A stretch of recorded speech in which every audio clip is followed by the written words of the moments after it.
So, halogen derivatives or any organic compound containing aromatic ring and having a resonance. कोई भी organic compound मतलब अगर aromatic है वो रेजोनेंस दिखाएगा ही। तो ये देखिए, ये वाला मैं एक्चुअली डिस्कस कर रहा था। तो ये फ्लोरोबेंजीन नाम का एक कंपाउंड है। ऐसे बहुत सारे कंपाउंड्स हैं। सो क्लोरोबेंजीन है, उसके बाद में आप फिनोल की बात कर सकते हैं, या फिर आपके पास एनिलीन है, या फिर बेंजाइलाइड, या फिर बेंजोइक एसिड, से बहुत सारे।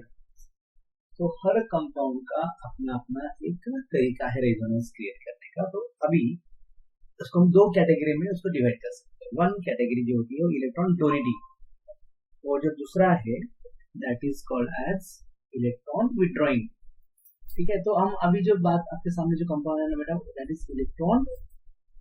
ओके, दिस इलेक्ट्रॉन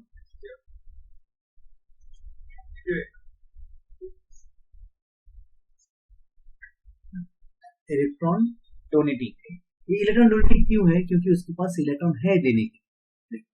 हम लोग वही डोनेट कर सकते हैं जो अपने पास है, जो नहीं है वो कैसे डोनेट करेंगे? जैसे मैंने सोचा कि चलो ना आप सबको लैपटॉप दें, सारे दुनिया के जितने भी स्टूडेंट है सबको लैपटॉप हम बांटेंगे, लेकिन है ना तो चाहिए। तो जो चीज है हम वही दे सकते, राइट। तो यहाँ पे लोन पेयर है, उसके पास इलेक्ट्रॉन है, मतलब ये लोन इलेक्ट्रॉन दे सकता है, राइट। तो इलेक्ट्रॉन देने की जो टेंडेंसी है उसे हम पॉजिटिव इफेक्ट है। अगर उसने रेजोनेंस में इलेक्ट्रॉन दिया तो पॉजिटिव रेजोनेंस, अगर उसमें इंडक्टिव इफेक्ट में अगर रेजोनेंस दिया तो पॉजिटिव इलेक्ट्रॉन। समझ में आया? जिस तरह का इफेक्ट है, इंडक्टिव, रेजोनेंस, इलेक्ट्रॉन की, और उसमें इलेक्ट्रॉन दे रहा है कि ले रहा है, उसके हिसाब से पॉजिटिव या निगेटिव है। अविनाश, यहाँ पे समझ में समझा बेटा? समझ में आया? तो ये इलेक्ट्रॉन इसको डोनेट ये करेगा, डोनेट, क्योंकि कॉन्जुगेशन है, डबल लोन पेयर के बाद में सिंगल, फिर डबल, फिर सिंगल, फिर डबल, फिर सिंगल। वही ये नहीं समझा बेटा?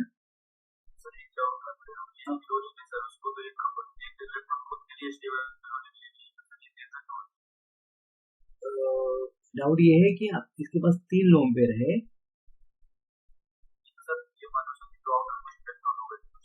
हाँ, तो ऑलरेडी है ना स्टेबल, ऑलरेडी स्टेबल है। ये 6 दिख रहे हैं ना बेटा, 6 तो उसके लोन पेयर है, मतलब 3 लोन पेयर मतलब 6 इलेक्ट्रॉन, राइट। और ये जो बॉन्ड दिख रहा है ना, इस बॉन्ड में ऑलरेडी 2 इलेक्ट्रॉन है ना, क्योंकि bond is made up of 2 electron. तो इसका ऑक्टेट ऑलरेडी कंप्लीट है, ठीक है। अब ऑक्टेट कंप्लीट होने के बाद भी इलेक्ट्रॉन क्यों दे रहा है? क्योंकि एक नई कंडीशन बन गई यहाँ पे, दिस लोन पेयर, ये डबल बॉन्ड, ये फिर सिंगल, फिर डबल, ये क्या है? कॉन्जुगेशन में। तो कॉन्जुगेशन में क्या होता है? अब क्लियर हुआ? बोलो बोलो।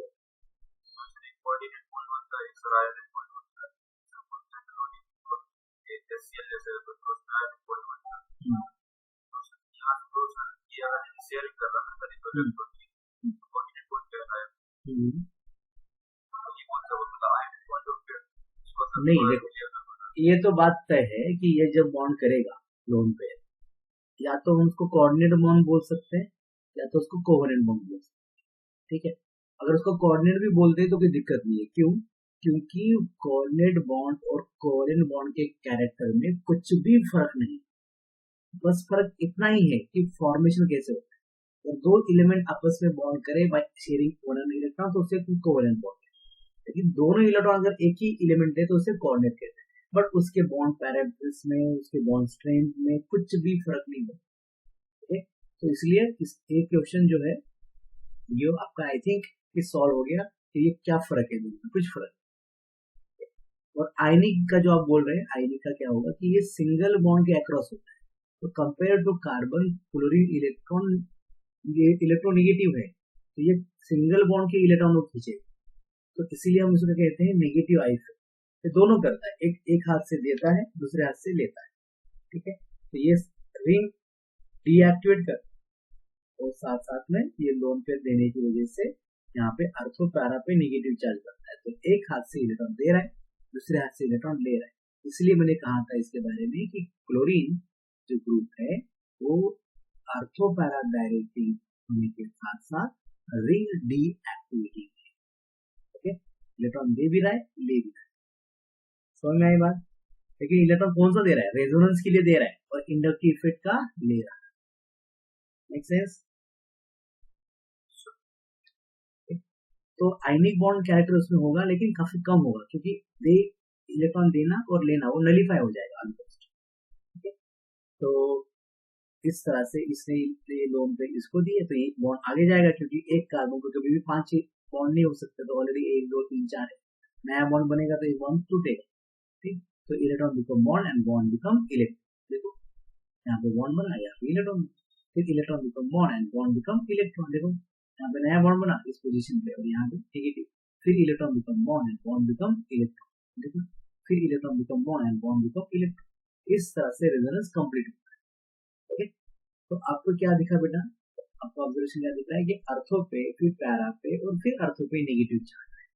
मतलब कोई इलेक्ट्रोफाइल मतलब पॉजिटिव चार्ज वाला एलिमेंट ग्रुप यहाँ पे इजीली अटैच हो सकता है अर्थो पे पैरा पे। होगा क्लियर है कि ज्यादा वो पैरा पे होता है, क्यों? क्योंकि पैरा पे रहेगा तो दूर रहता है और दूर रहने की वजह से steric hindrance come.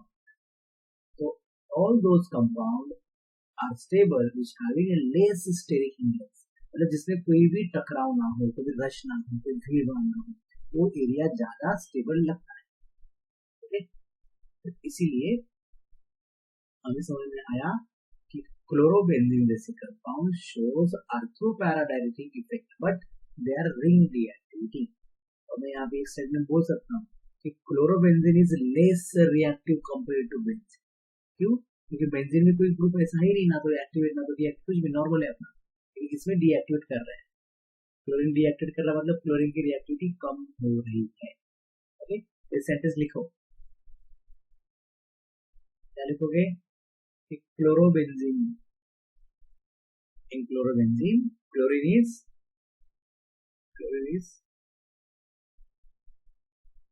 orthopara directing and ring reacting।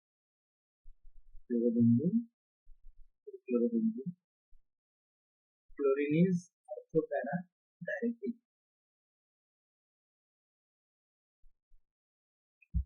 and ring reacting। Okay, clear हुआ? आगे चले,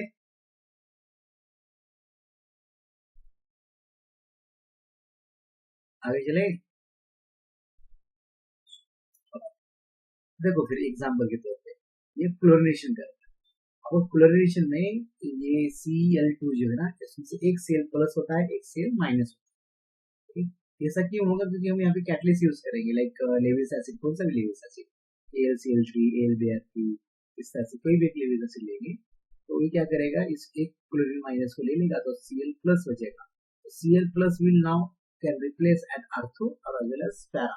तो आर्थो और पैरा का जो हाइड्रोजन है ना, उसमें से किसी के पास भी वो रिप्लेस हो सकता है। तो हमने देखा कि आर्थो का भी प्रोडक्ट बनता है और पैरा का भी प्रोडक्ट, लेकिन पैरा वाला प्रोडक्ट इज मेजर।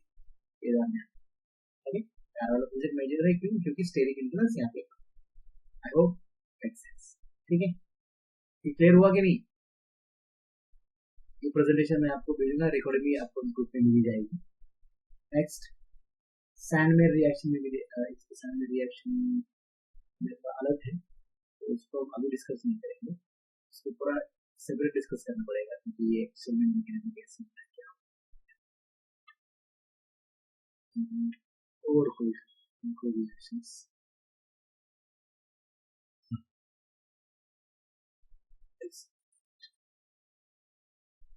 ये वाला केमिकल, इसमें हम इलेक्ट्रोफिलिक सब्स्टिट्यूशन रिएक्शन देख रहे थे। तो ये पहला देखा बेटा FeCl3 लेविस एसिड, या आप इसके जगह पे ना you can also use AlCl3, okay, या ZnCl2 भी यूज कर सकते हैं। तो क्या होगा, यहाँ पे अर्थो और पैरा पे प्रोडक्ट जाएगा। नेक्स्ट देखिए HNO3 का नाइट्रेशन करेंगे, HNO3 एंड H2SO4। तो नाइट्रेशन में NO2 ग्रुप अगर कहा जा सकता है, NO2 प्लस है और OH माइनस होता है, नॉर्मली OH NO2 से लिखते हैं उसको, OH नेगेटिव और NO2 पॉजिटिव। तो NO2 ग्रुप क्या रहा? NO2 group is electrophile. तो इलेक्ट्रोफाइल कहाँ जाएगा? अर्थो पे और पैरा पे। तो एक बार अर्थो पे गया और एक बार पैरा पे, समझ में आ रहा ना? हर कंपाउंड ऐसे ही करता है। अब अर्थो पे जो कंपाउंड आ रहा है वो माइनर रहेगा, छोटा कम रहेगा क्वांटिटी, लेकिन पैरा पे क्या रहता है, इसमें मेजर। ओके, हमेशा बस एक केस में एक्सेप्शन है, तो मैं आपको जब आएगा तो बता दूंगा, वो फिनॉल वाली केस है। यहाँ पे देखिए फिर H2SO4, तो ये अर्थो पे भी जा रहा है और पैरा पे भी। तो H2SO4 का OH करेंगे माइनस और SO3H प्लस होगा, तो SO3H इज इलेक्ट्रोफाइल। ठीक है, तो आपको ये समझना चाहिए कि कौन सा इलेक्ट्रोफाइल यहाँ पे है। ये सबको समझ में आया ना, अर्थो पैरा का चक्कर। हमको बोलते हैं कि शॉर्टकट में ध्यान रखने के लिए, जब भी इलेक्ट्रोफाइल का रिएक्शन हो तो पापा को याद करने का, बोलेगा ओ पापा। क्या बोलेगा? ओ पापा। ओ मतलब अर्थो, पी मतलब पापा। क्लियर है क्या? याद करने का ये सबसे आसान तरीका। पापा को याद करो, reaction solve. Electrophilic substitution reaction कहाँ पे? Electrophilic substitution always occur at ortho and para when function group is electron donating. अगर इलेक्ट्रॉन डोनेटिंग फंक्शन ग्रुप हो तो हमेशा अर्थो पैरा पे ही रिएक्शन होगा। क्लियर? समझ में आई थी बात? तो इसके अलावा कुछ डाउट हो तो बोलो। हाँ? तो इलेक्ट्रोफाइल हर केस में आप लिख लीजिए। इस केस में भी देखो अर्थो पैरा है।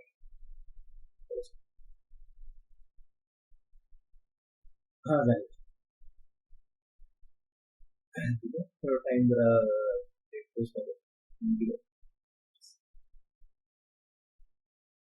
अरे रिजल्ट नहीं लगता।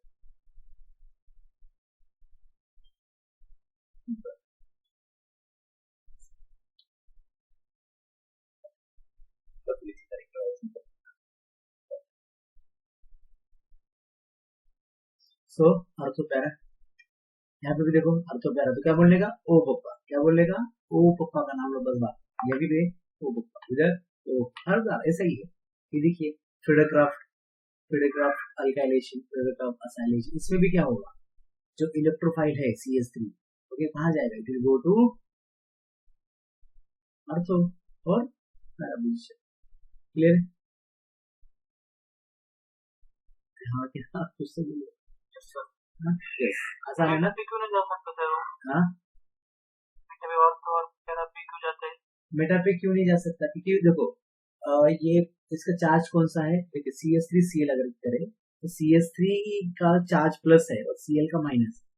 अब ये प्लस कहाँ जाएगा? माइनस के पास जाएगा कि प्लस के पास जाएगा? ये प्लस है CH3 प्लस, तो CH3 प्लस प्लस प्लस के पास जाएगा, अट्रैक्ट होगा कि माइनस के पास? कोई लड़का है तो लड़का को क्या, लड़की पसंद आएगी कि लड़का पसंद आएगा? लड़का। माइनस के पास जाएगा। हाँ, तो CH3 माइनस के पास जाएगा, तो माइनस कहाँ पे है? आर्थो पे और पैरा पे। ये वाला रेजोनेटिंग स्ट्रक्चर इसलिए तो हमने बनाया ना। अगर वो रेजोनेटिंग, दो पोजीशन होती है, सर एक पे तो स्वाद में आना, सर वहाँ क्लोरीन लगा है। हाँ, उसके बेटा बच्चा ऐसा कुछ नहीं। आप किसी भी, अभी देखो अर्थो पे दो पोजीशंस है, तो अर्थो की किसी भी पोजीशन पे लगाना जाता है, इस साइड या इस साइड, किसी भी लगा सकते हैं, ऐसा कुछ नहीं। और आप ज्यादा क्वांटिटी लेंगे ना तो वो दूसरा वाला अर्थो भी ऑक्यूपाइड हो जाएगा। अगर आपने एक्सेस में लिया रिएजेंट ना, ये वाला ज्यादा क्वांटिटी, तो क्या होगा आगे चल के? देखो अभी इसमें तो मेजर प्रोडक्ट कौन सा बनने वाला है बेटा? पैरा बने। और आपने नेक्स्ट टाइम फिर से इसी कंपाउंड का किया तो क्या होगा? You definitely will go to this ortho position, इसमें से किसी एक को दिया है। और आपने क्वांटिटी ज्यादा ली तो क्या होगा? अगले टाइम ये वाला बचेगा जो वहां पे जाएगा। क्लियर हो रहा है कि नहीं? ओके, तो ये अपना सिर्फ एक पैरामीटर पे डिपेंड नहीं होती, रिएक्शन बहुत पैरामीटर पे डिपेंड है, तो कॉन्सेंट्रेशन भी एक है। अगर आपने ज्यादा कॉन्सेंट्रेशन दिया तो मल्टीपल सब्स्टिट्यूशन होंगे। क्योंकि हम अभी सिंपल बातें समझ रहे हैं, तो यहाँ पे सब्स्टिट्यूशन मोनो मतलब एक बार, तो एक बार कहाँ पे हो सकता है? मैक्सिमम पैरा पे होगा क्योंकि स्टेबिलिटी है, मिनिमम अर्थो। अगर ऑलरेडी पैरा एंगेज है तो उसको ऑप्शन ही नहीं, तो इसको अर्थो पे जाना पड़ेगा। मेटा पे अभी नहीं जाएगा, मेटा को जाने के लिए यहाँ पे इलेक्ट्रॉन विड्रॉइंग ग्रुप होने चाहिए। ठीक है, तो अभी मेटा वाला कोई मैटर नहीं आएगा। I hope make sense. तो फिलोक्राफ्ट, अच्छा इसमें एक क्वेश्चन वो भी पूछा जाता है कि ये जो what is the role of this Lewis acid AlCl3 या FeCl3 या ZnCl, हम जो भी डालेंगे, ये लेविस एसिड का रोल क्या क्या करता है? तो उसका रोल है कि टू जनरेट इलेक्ट्रोफाइल। ये Cl को अपने तरफ ले लेता, बचेगा क्या CH3+। हर केस में ऐसा ही, जितने भी हम लेविस एसिड यूज कर रहे हैं ना, ये क्या करते हैं, इलेक्ट्रोफाइल को जनरेट करते हैं। तो आपको सिंपल बता दूं, ये लेविस एसिड भी इलेक्ट्रोफाइल होता है। तो लाइक जनरेट लाइक, अगर वो इलेक्ट्रोफाइल है तो इलेक्ट्रोफाइल बनाएगा, अगर वो न्यूक्लियोफाइल है तो न्यूक्लियोफाइल बनाएगा, अगर वो फ्री रेडिकल है तो फ्री रेडिकल बनाएगा। हमेशा ध्यान रखना ये बात। कभी भी ऐसा नहीं होगा कि आपने ना कुछ अलग एलिमेंट रेडिकल यूज किया और नया फूल कर, ऐसा नहीं। ओके, मैं केमिस्ट्री का टीचर हूँ तो मैं केमिस्ट्री पढ़ाऊँ, बायोलॉजी पैथोलॉजी का टीचर हो तो पैथोलॉजी पढ़ाएगा, स्टडीज का टीचर है तो स्टडीज का। आइडियली हाँ, उसे पढ़ाने के लिए कुछ भी पढ़ा सकते हैं, बट जो भी इंटेंसिटी के साथ, जोश के साथ, मजे के साथ जो पढ़ा सकते हैं वो क्या होगा, उनका उनका सब्जेक्ट। ओके, तो electrophile generate electrophile, Lewis acids are electrophiles. Make sense? इसीलिए तो ये Cl- को अट्रैक्ट कर रहा है ना अपने तरफ, इसके पास इलेक्ट्रॉन कम है इसलिए Cl- को लेगा, तो बचेगा क्या, CH3+। Got it? समझ में आया कि नहीं आया? ओके, तो और एक एग्जांपल फ्रीडक्राफ्ट का है, इसका फ्रीडक्राफ्ट असाइलेशन। इसमें असाइल ग्रुप, लास्ट टाइम हम सिर्फ अल्काइल मतलब इथाइल मिथाइल ग्रुप अटैच कर रहे थे, अब हम क्या करेंगे बेटा, हम ये वाला group, this is called as acyl group है, उसको हम अटैच। ओके, अब असाइल में ये कार्बन जो है, कार्बन कार्बन प्लस है, Cl- है, तो ये कार्बोनिल ग्रुप कहाँ अटैच होगा, या तो अर्थो पे या तो पैरा पे। देखो अर्थो पे भी हुआ, पैरा पे भी हुआ, O पे हुआ। ठीक है, तो अब वेरी इंटरेस्टिंग फैक्ट बताने जा रहा हूँ, जो कि किताबों में इतना अच्छे से नहीं दिया होता, या कुछ कुछ किताबें रेफरेंस बुक में तो डेफिनेटली अच्छे ही होता है, लेकिन जो नॉर्मल बुक होते हैं हम जो एग्जाम के लिए, टेम्पररी सेमेस्टर एग्जाम के लिए यूज करते हैं, उसमें नहीं होती। तो अभी आपको सामने में एक क्वेश्चन था, और ये क्वेश्चन पूछ सकते हैं, इसलिए मैं यहाँ पे एम्फेसाइज कर रहा हूँ। ये दोनों साइंटिस्ट हैं, Friedel, Charles Friedel and James Clark, दोनों ने मिलकर के ये रिएक्शन बनाया। अब मेरा जो सवाल है मैं यहाँ पे पूछ सकता हूँ, उसका एक्सप्लेनेशन मैं देना चाहता हूँ साथ में। तो ये अभी टारगेट है सिंथेसाइज दिस कंपाउंड को सिंथेसाइज करना है, तो क्या किस तरीके से कर सकते हैं इसके बारे में। ये बेंजीन है, और ये क्लोरोबेंजीन, आपको क्लोरोबेंजीन या नॉर्मल बेंजीन लेंगे तो भी चलेगा। ओके, नॉर्मल बेंजीन ले लेते हैं, और मुझे इसके साथ रिएक्शन करके साइड चेन लगाना, तो उसे I want to prepare N propyl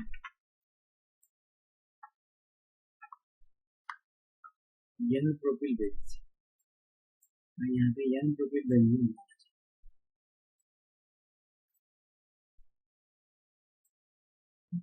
ये भी कार्बन है, ये भी कार्बन है, ये भी कार्बन है। तो यहाँ पे हम लोग क्राफ्ट रिएक्शन करेंगे AlCl3। ओके, अभी सवाल आपको ये है कि ये इस कंपाउंड को अचीव करने के लिए आपको फ्रीडक्राफ्ट अल्काइलेशन करना पड़ेगा कि फ्रीडक्राफ्ट असाइलेशन। दो रिएजन आपके सामने, एक sir alkylation, CH3 alkylation. Okay good, लेकिन क्यों अल्काइलेशन, क्यों? सर असाइलेशन में C डबल बॉन्ड O नहीं होगा। Okay, very nice. अभी ना थोड़ा और एक्सप्लेनेशन से एग्जांपल यहाँ पे ये एक रिएजन आपके सामने अल्काइलेशन की, और मैं असाइलेशन वाला भी रिएजन। देखो मैं सवाल इतना एम्फसाइज करके पूछ रहा हूँ, मतलब कुछ तो उसमें गड़बड़ी होगी, है ना। C डबल बॉन्ड O, फिर यहाँ पे H एल्डिहाइड आप मान सकते हैं, H CH double bond. Okay, consider ना H एक्चुअली नीचे है, अब यहाँ पे नीचे में ड्रॉ नहीं कर सकता, तो इसलिए यहाँ पे लिख, ठीक है। आई होप कि आप समझ रहे हैं। दो रीजन आपके सामने है, एक फ्रीडक्राफ्ट अल्काइलेशन के लिए, एक फ्रीडक्राफ्ट असाइलेशन। तो जैसे गीतांजलि कहा कि सर ना अल्काइलेशन जाएंगे, तो क्योंकि हमें 3 कार्बन चाहिए और यहाँ पे मिल रहे हैं, तो हमें कोई दिक्कत नहीं लग रही। बाकी लोगों को क्या लगता है, मोहित कुछ लगता है कि भाई नहीं अलग तरीके से करना चाहिए।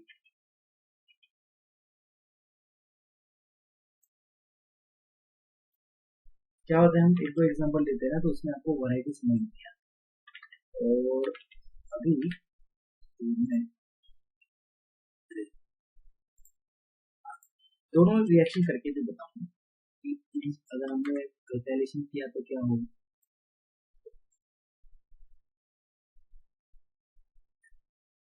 CH3 CH2 CH2 Cl,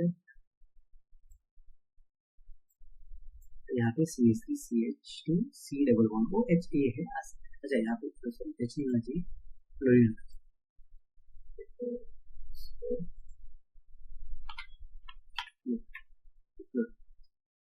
okay, तो गीतांजलि जी अगर हम अल्काइलेशन करते तो क्या होगा बेटा, ये प्रोडक्ट नहीं बनेगा, ये जो दिखता है ना आपको एन प्रोफाइल, ये नहीं बनेगा।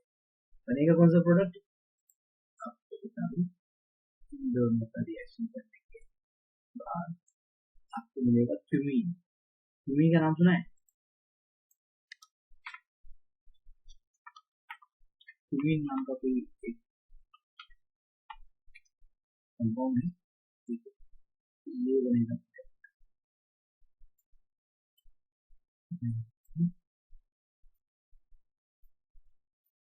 इस ये प्रोडक्ट बनेगा। ऐसा क्यों हुआ, ऐसा क्यों हुआ, क्योंकि जैसे ही ये CL3 यूज किया आपने तो इसका क्लोरीन लेके जाएगा ये, राइट, क्लोरीन लेके जाएगा तो बचेगा क्या, CH3 CH2 CH2 plus, right. क्या होगा यहाँ पे एज इंटरमीडिएट क्या बनने वाला है, ए,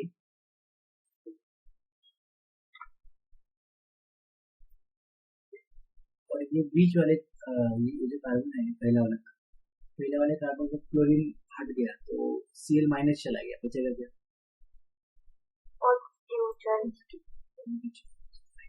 तो इसके ऊपर पॉजिटिव चार्ज। ये कार्बोकैटायन, क्या लगता है आपको कि प्राइमरी कार्बोकैटायन स्टेबल होगा, नहीं, हाँ, इसलिए वो सेकेंडरी पे जाएगा, और हेंस आपको जो प्रोडक्ट मिलेगा वो मिलेगा आइसो वाला, आइसोप्रोपाइल बेंजीन, ये तो फ्यूमीन मिलेगा। तो फॉर स्टेबिलिटी रीजन ये वाला जो पॉजिटिव चार्ज है तो पॉजिटिव चार्ज यहाँ से हट जाएगा, तो पॉजिटिव चार्ज यहाँ आएगा, क्योंकि this carbocation is relatively more stable, तो प्रोडक्ट रिएक्शन ऐसी होगी। और हमें चाहिए था ये इससे तो नहीं होने वाला, क्या करेंगे, असाइलेशन करेंगे। असाइलेशन करने से होगा क्या, नहीं, असाइलेशन करने से हमें डायरेक्टली तो नहीं मिलेगा, तो हम क्या करेंगे, पहले हम उसको प्रोडक्ट बना देते, पहले प्रोडक्ट बना देते हैं, क्या बनता है, देखिए ये इसका, अब देखो इधर ये Cl यहाँ से हटेगा तो प्लस चार्ज इधर ही होगा, ये प्लस चार्ज कहीं और जा नहीं सकता, ओके, क्यों, क्योंकि ये डबल बॉन्ड है, रेजोनेंस है, ये सारी चीजें हैं, तो ये विल मोर स्टेबल। तो यहाँ पे ये C डबल बॉन्ड को और आगे चल के CH2 वाला जो भी लंबी चेन चाहिए आपको वैसे। अब this compound is not an propyl benzene, तो इसको हम क्या करेंगे, आप रिड्यूस करेंगे, इसको रिड्यूस करेंगे by using reagent like lithium aluminium hydride, lithium aluminium hydride, वो सेलेक्टिवली रिड्यूस करता है कार्बोनिल ग्रुप को, ओके, तो ये C डबल बॉन्ड हो क्या हो जाएगा, C double bond group will reduce to CH2 को। इसकी जगह पे अगर कोई और अपने जो reducing agent like hydrogen gas with nickel ऐसा कुछ लेंगे तो क्या होगा, वो डबल बॉन्ड को भी रिड्यूस कर सकता है, तो ये वाले डबल बॉन्ड भी रिड्यूस हो जाएंगे, हमें तो होनी चाहिए, तो सेलेक्टिवली इस बॉन्ड को रिड्यूस करने के लिए हमने लिथियम एल्यूमिनियम हाइड्राइड को यूज किया। आप सोडियम बोरोहाइड्राइड को भी यूज कर सकते हैं, ऑप्शन है बस। इसके अलावा हाँ बोलो बेटा, H2O2 से रिडक्शन थोड़ी होगा, ओके, H2 हो सकता है उसमें H प्लस जब निकलेगा तो होगा रिडक्शन, लेकिन यहाँ पे वो ऑक्सीडेशन करेगा, ये जो ग्रुप है, हाँ, तो हमें क्या करना चाहिए, सेलेक्टिव रिएजेंट यूज करनी चाहिए, तो या तो लिथियम एल्यूमिनियम हाइड्रोक्साइड यूज कीजिए या तो फिर सोडियम बोरोहाइड्राइड यूज कीजिए, ठीक है। Okay sir. हाँ, तो इससे या फिर हमारे पास और भी कुछ रिएजेंट्स है, मैं आपको बता दूं उनके रिएक्शन का नाम वोल्फ-किस्लर रिडक्शन या ये फिशर वोल्फ-किस्लर हो गया, और क्लेमेंसन रिडक्शन। क्लेमेंसन रिडक्शन भी कर सकते हैं। वोल्फ-किस्लर रिडक्शन हम क्या करते हैं, NH2 with ethylene glycol, ethylene glycol ये यूज करते हैं।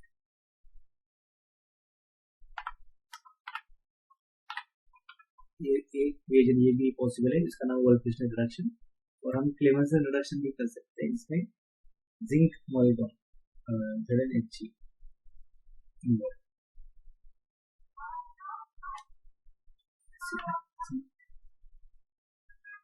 ZnHg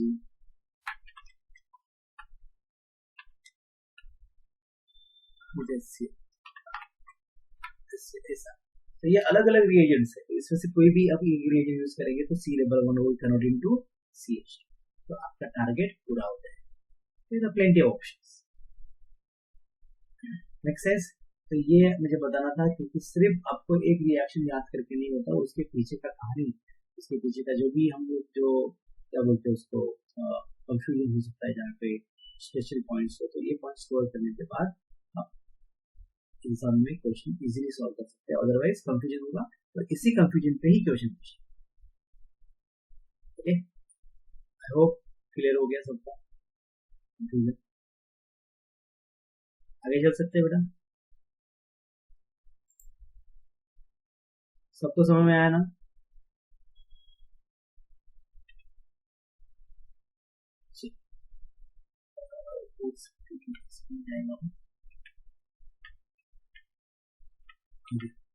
तो हेलोजन के जो ये थे प्रेजेंट वॉलेटाइल्स इलेक्ट्रोफिलिक सब्स्टिट्यूशन रिएक्शंस, तो मैंने आपको बता दिए।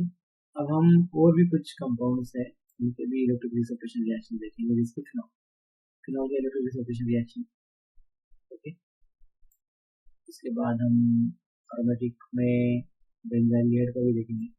जितने भी वैरायटी है ना उन सबको हम लोग देख के समझेंगे कि उनका क्या होता होगा, उनका इलेक्ट्रोफिलिक सब्स्टिट्यूशन रिएक्शन कहाँ होता है। उसके बाद हम न्यूक्लियोफिलिक के लिए जाएंगे।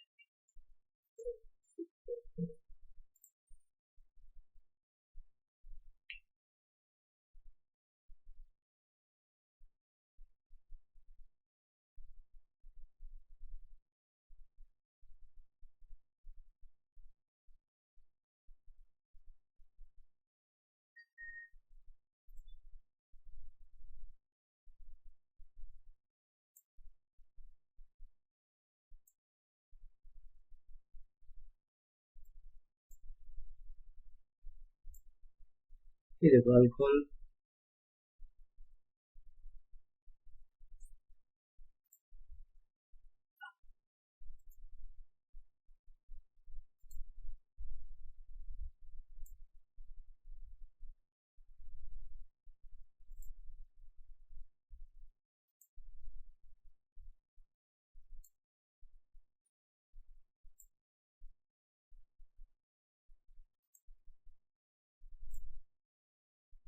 तो देखिए ये रिएक्शन से ब्रोमिनेशन ऑफ फिनॉल। तो क्या हुआ बेटा, कहाँ कहाँ पे हुआ ब्रोमीन अटैच्ड, एक बार कहाँ पे हो गया अर्थो पे और एक बार पैरा पे। तो ये ऐसा क्यों हो गया अर्थो पैरा पे, सेम रिएक्शन दिखने लग रही है जैसे कि क्लोरोबेंजीन में थी। यहाँ पे भी ऐसा क्यों हुआ, क्योंकि OH ग्रुप के पास भी लोन पेयर है, तो वो इलेक्ट्रॉन डोनेट करते हैं।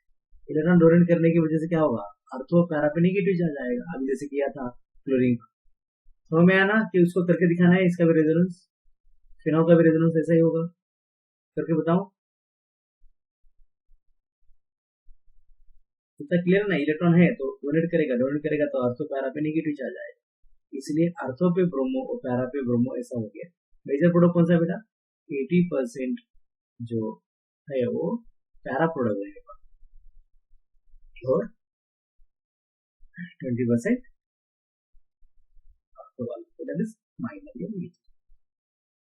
ये क्लियर हुआ कि नहीं हुआ? अगर आपको चाहिए तो मैं रेजोनेंस इसका भी निकाल के दिखाता हूँ। ये इलेक्ट्रॉन डोनेटिंग ग्रुप का ही एग्जांपल, जैसे कि क्लोरीन, बट फ्लोरीन बस एक बात थी, fluorine is negative I effect दिखाता है, बट अल्कोहल में ऐसा नहीं। ओके, समझ में आई बात की नहीं? अरे बोलो कुछ तो, अंदर आवाज नहीं आ रहा है क्या? तुमने कि नहीं चले गए है ना? हाँ समझ गए सर। ओके बेटा, तो काफी आसान है समझने के लिए, ऐसा कोई दिक्कत भी नहीं।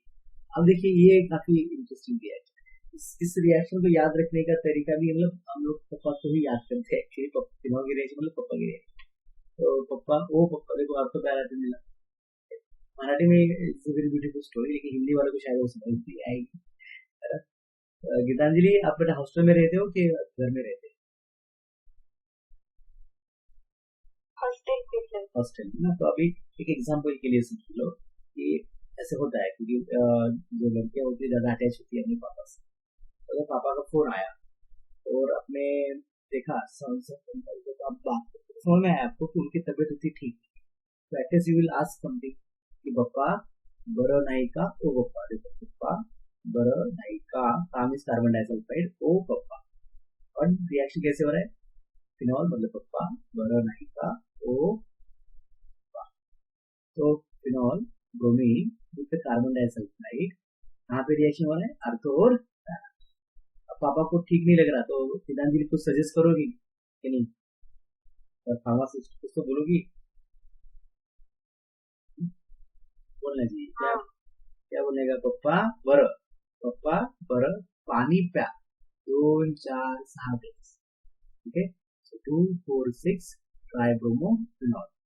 क्यों हुआ ऐसा? क्योंकि phenol is reactive with bromine water. Bromine water में क्या होता है? पोलैरिटी ज्यादा होती है, पोलैरिटी ज्यादा होने की वजह से रिएक्टिविटी ज्यादा होती है, और in case of non porous solvent polarity कम होती है, तो रिएक्टिविटी भी कम। इसलिए वहां पे सिर्फ एक सब्स्टिट्यूशन हुआ, यहाँ पे कितने हुए बेटा? 3। जिन लोगों का सवाल था ना, मोहित तेरा सवाल था कि सर सिर्फ यहाँ पे क्यों जा रहा है, ये वाले अर्थों पे क्यों नहीं जा रहा, पैरा पे क्यों नहीं जा रहा? अब देखो तीनों एक साथ है, ज्यादा रिएक्टिविटी होगा तो ज्यादा सब्स्टिट्यूशन होते हैं। Got it? गीतांजलि कसं लक्षात ठेवायचं मग? पहिलं पप्पा बरं नाही का, तो पप्पा। सेकंड, पप्पा बरं पाणी प्या, 2 4 6 ग्लास। क्लियर? एकदम। तो पप्पा ने पानी पी लो, पप्पा ने पानी पिया, अब उनको अच्छा लगने लगा है, तो हम क्या बोलेंगे?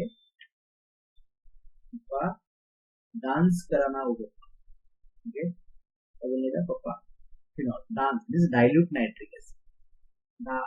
Okay, D for dilute, N for nitric acid, dilute nitric. Okay, so पप्पा डांस कराना ओ। राइट, अब इस के बारे में बात कर रहा था कि हमेशा पैरा प्रोडक्ट क्या होता है? मेजर होता है। तो देखिए यहाँ पे अर्थ प्रोडक्ट क्या है?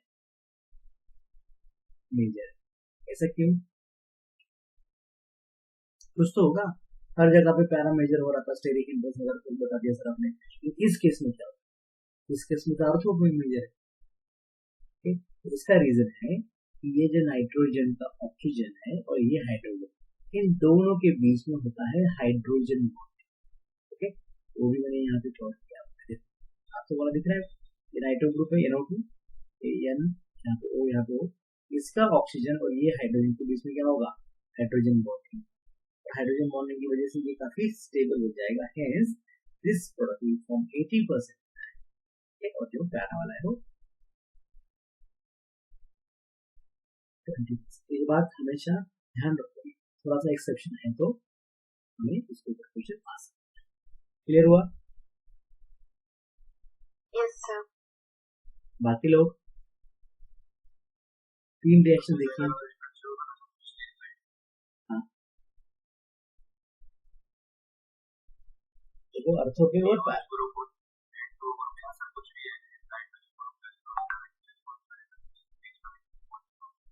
क्या क्या क्या?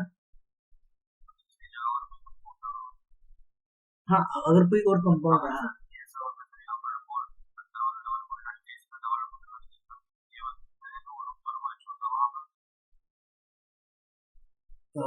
कौन से पैरा में बोल रहे कि अर्थों में?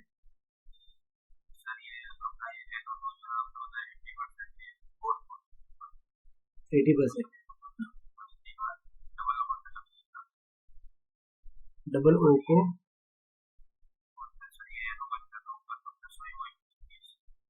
नहीं, NO अगर होता तो अलग बात है, ये NO2 है। NO होता ना तो उसमें को मैं आपको दिखाता हूँ। अगर NO होता ना सिर्फ वो, तो उसका पूरा सिस्टम ही चेंज हो जाता ना। इसको ये यहाँ पे रिंग है, यहाँ पे है ये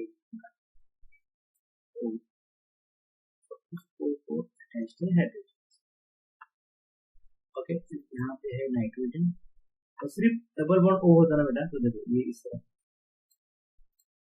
सीधा ही होता, यहाँ पे उसका हाइड्रोजन बॉन्डिंग का पॉसिबिलिटी नहीं है। और क्योंकि ये डबल बॉन्ड ये है, मतलब नाइट्रो ग्रुप है, तो उसका एक इस तरफ बॉन्ड होगा और एक इस तरफ होगा, ये नजदीक हो जाएगा। नजदीक हो जाएगा तभी बॉन्डिंग पॉसिबल है ना, जो दूर जाएगा तो कैसे पॉसिबल। डबल बॉन्ड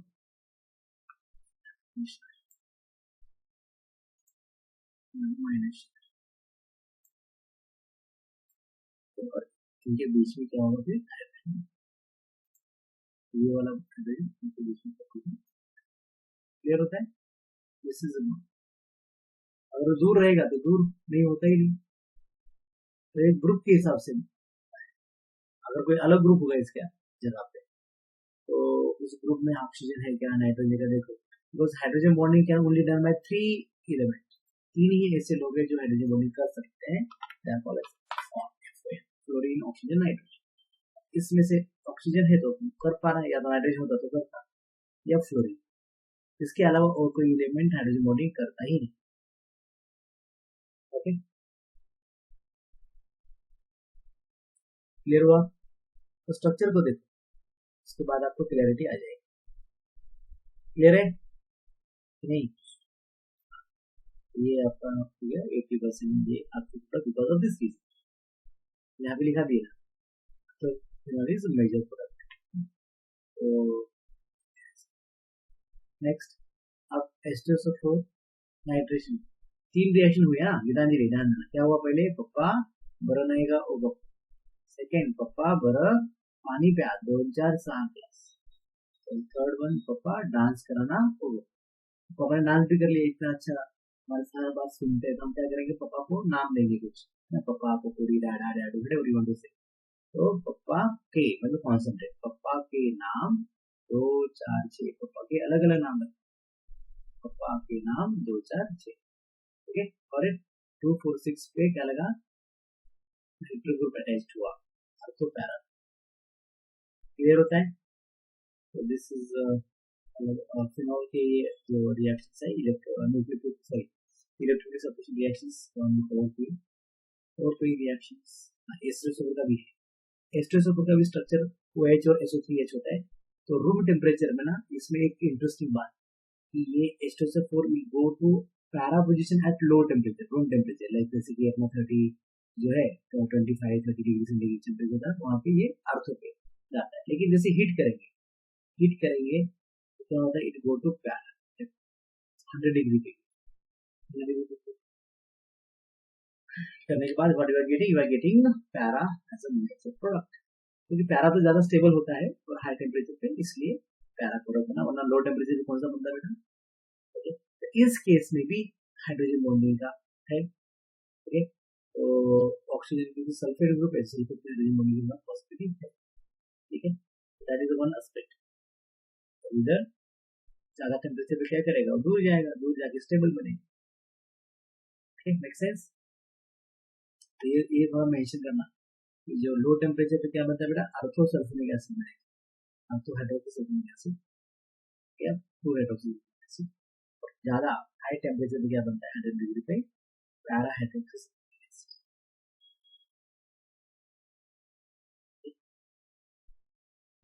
है ना, आगे चले।